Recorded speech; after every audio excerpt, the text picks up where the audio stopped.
Direct democracy की हम अगर परिकल्पना करें कि भाई बहुत झंझावत है, आपने भी कहा कि सिर्फ अंकुर ही आएगा, बहुत कुछ नहीं बदलेगा, तो क्यों ना इस सिस्टम को बदल डालें और कुछ ऐसा करें, कोई ऐसी क्रांति हो जाए जिसमें सबको शांति हो जाए।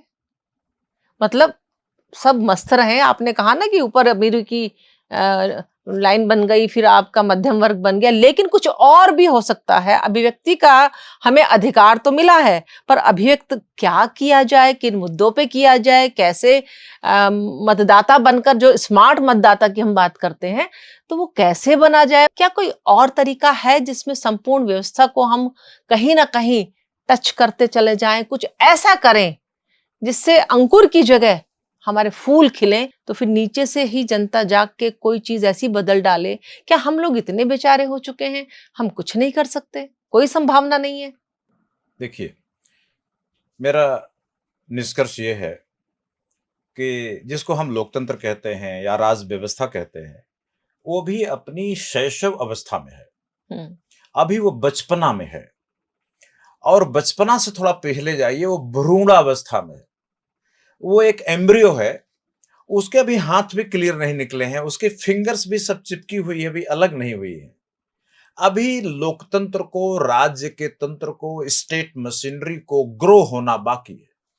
अभी वो उसे पेट से बाहर आना भी बाकी है। अभी वो पेट में ही है। ये जो आप पुस्तक देख रही हैं, ये खास करके ये हाँ। लोकतंत्र की पुनर्खोज। हम्म।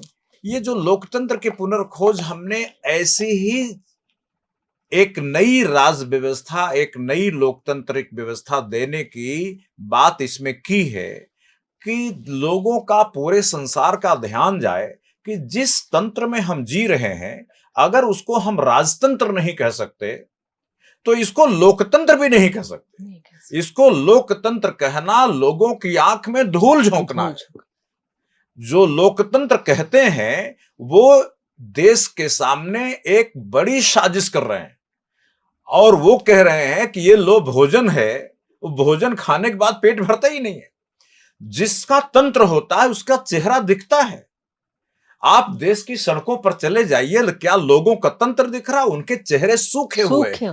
वो सूखे हुए लोगों का तंत्र चल रहा है, उनका राज चल रहा है। इससे बड़ी धोखा, इससे बड़ी शरारत तो कुछ नहीं हो सकती।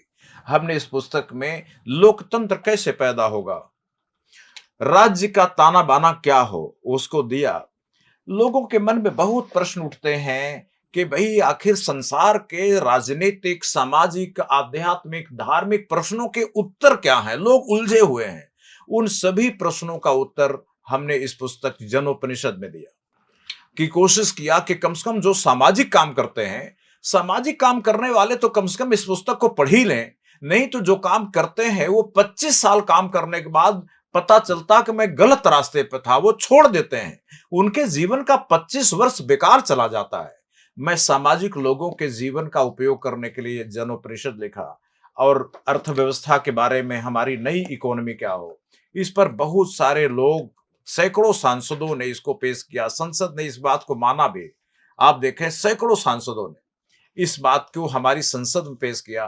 तो नई अर्थव्यवस्था क्या हो, नया समाजवाद क्या हो, नई इकोनॉमी क्या हो, नई पॉलिटिकल सिस्टम का और इकोनॉमिक सिस्टम का एक कनेक्शन क्या हो, इन सब चीजों को एक पॉडकास्ट में नहीं बताया जा सकता। या तो इनको टॉपिक वाइज अलग किया जाए। वो अलग अलग। आज तो मैं जनरल बात आपको कह सकता हूं कि इन इसमें सब हमने अपने विचारों को लिखा, और इसके लिए हम बहस के लिए तैयार हैं।